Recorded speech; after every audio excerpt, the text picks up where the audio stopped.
Hello friends, welcome to প্রতিমা রান্নাঘর। আমার রান্নাঘরে আপনাদের সবাইকে অনেক অনেক স্বাগত।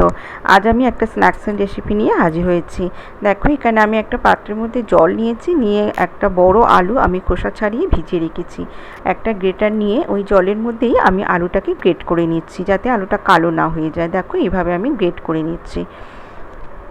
নিয়ে এবারে আমি জলটা ছেঁকে ছাঁকনির মধ্যে আলুটা তুলে নিয়েছি। নিয়ে এবারে আমি ছাঁকনি থেকে আমি নিগড়ে গ্রেট করা আলুটা নিগড়ে আমি একটা কাপড়ের মধ্যে রেখে দিলাম।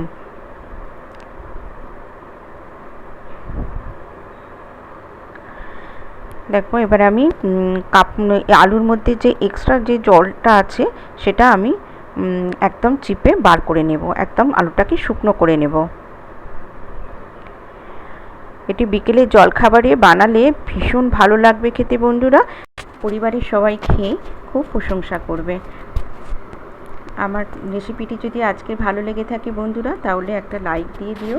আর সবাই আমার পাশে থেকে, আমার চ্যানেলে নতুন বন্ধু হলে চ্যানেলটিকে সাবস্ক্রাইব করে আমার পাশে থেকো, আর পাশে থাকা বেল আইকনটি অবশ্যই অন করে দিও। দেখো, এখানে আলুটা আমি নিয়ে নিয়েছি। এবারে শুকনো মতন হয়ে গেছে আলুটা। এবারে এর মধ্যে আমি কিছু মশলা অ্যাড করব। আমি প্রথমে নুন দিয়ে দিলাম, পরিমাণ মতো নুন দিলাম। এবারে জিরে ভাজা গুঁড়ো দিলাম, কাশ্মীরি গুঁড়ো লঙ্কা 1 চামচ দিলাম, গোলমরিচ গুঁড়ো 1 চামচের মতন দিলাম,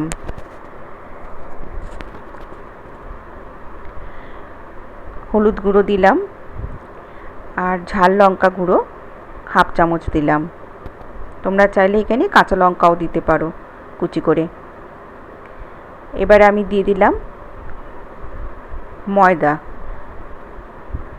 এই চামচে আমি 2.5 চামচের মতন ময়দা দিয়ে দিলাম। এবারে দিয়ে দিচ্ছি চালের গুঁড়ো। চালের গুঁড়ো যদি না থাকে তাহলে তোমরা কর্নফ্লাওয়ারও দিতে পারো। এটাও আমি 2 চামচ দিলাম চালের গুঁড়ো। আর দিলাম 1/2 চামচ রসুন গ্রেট করে রেখেছিলাম দিলাম, আর আদা গ্রেট করে রেখেছিলাম দিলাম 1/2 চামচ করে। এবারে কিছু কারি পাতা কুচি করে দিয়ে দিলাম।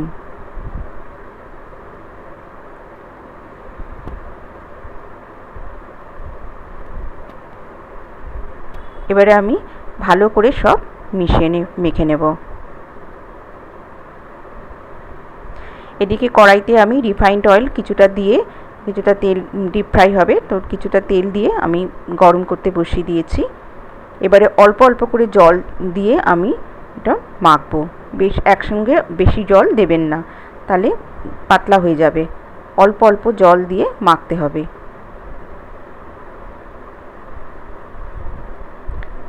দেখো, ঠিক এইরকমভাবে হবে মাখাটা। এবারে আমি এর থেকে ছোট ছোট বল করে, তেল গরম হয়ে গেছে, ছোট ছোট বল করে আমি দিয়ে দিচ্ছি তেলের মধ্যে। আঁচটা একদম মিডিয়াম ফ্লেমে রাখতে হবে। বেশি হাই ফ্লেমে ভাজলে ভেতরে কাঁচা থেকে যাবে, ওপরে পুড়ে যাবে, তাই একদম মিডিয়াম ফ্লেমে রাখতে হবে। এরকম ছোট ছোট করে বল করে দিয়ে দিলাম। আজকে আমি এই কাঁচা আলু দিয়ে বানাচ্ছি পটেটো 65। এটি হায়দ্রাবাদের স্পেশাল ডিশ। ভীষণই ভালো খেতে হয়, অবশ্যই বাড়িতে একবার ট্রাই করো। এবারে আমি লাল করে ভেজে নেব।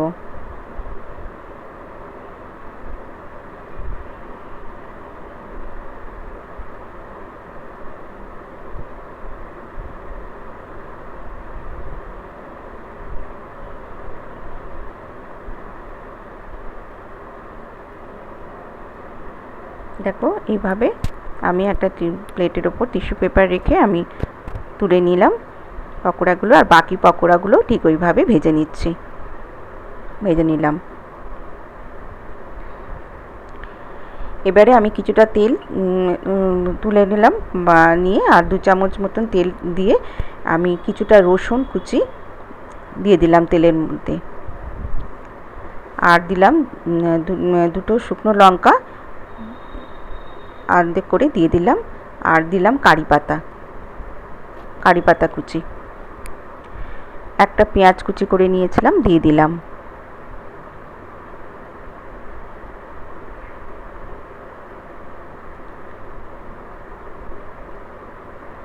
এবার একটু ভেজে নেব অল্প করে। স্টার্টারটা বানানোর জন্যে আমি একটা মশলা তৈরি করব। দেখো এখানে 1 চামচ আমি কর্নফ্লাওয়ার নিয়েছি, আর 2 চামচের মতন আমি ছোটো চায়ের চামচে 2 চামচ টক দই নিলাম। এটা বাড়িতেই তৈরি করা টক দই। আর নিলাম 1 চামচ কাশ্মীরি গুঁড়ো লঙ্কা, আর পরিমাণ মতো নিলাম নুন, অল্প একটু হলুদ নিলাম, আর হাফ চামচ নিলাম ঝাল লঙ্কার গুঁড়ো।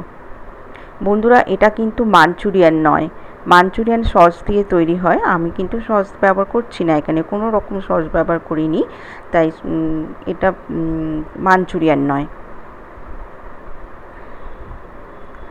এবারে হাফ চামচ আমি দিয়ে দিলাম চিনি। দেখো ভালো করে দইয়ের সাথে মশলাটা আমি ফেটিয়ে নিলাম।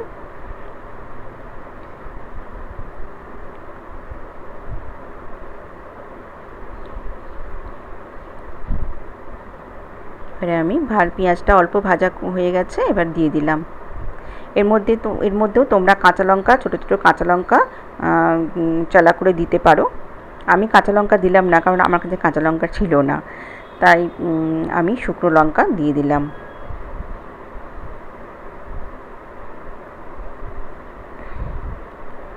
দেখো হয়ে গেছে। এবার আমি পকোড়াগুলো সব দিয়ে দিচ্ছি।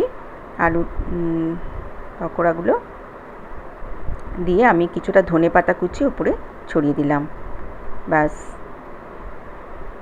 রেডি হয়ে গেল আমার বিকেলের জলখাবার, পটেটো 65 বা আলু 65। এভাবে তোমরা বানিয়ে ফেলো আর আনন্দ করে সবাইকে নিয়ে খাও। ভীষণই মজার একটা রেসিপি।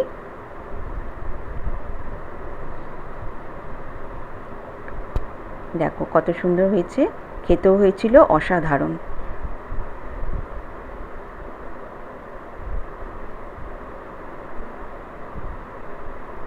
সবাই খুব ভালো থেকো, সুস্থ থেকো। আজ এই পর্যন্ত, টাটা।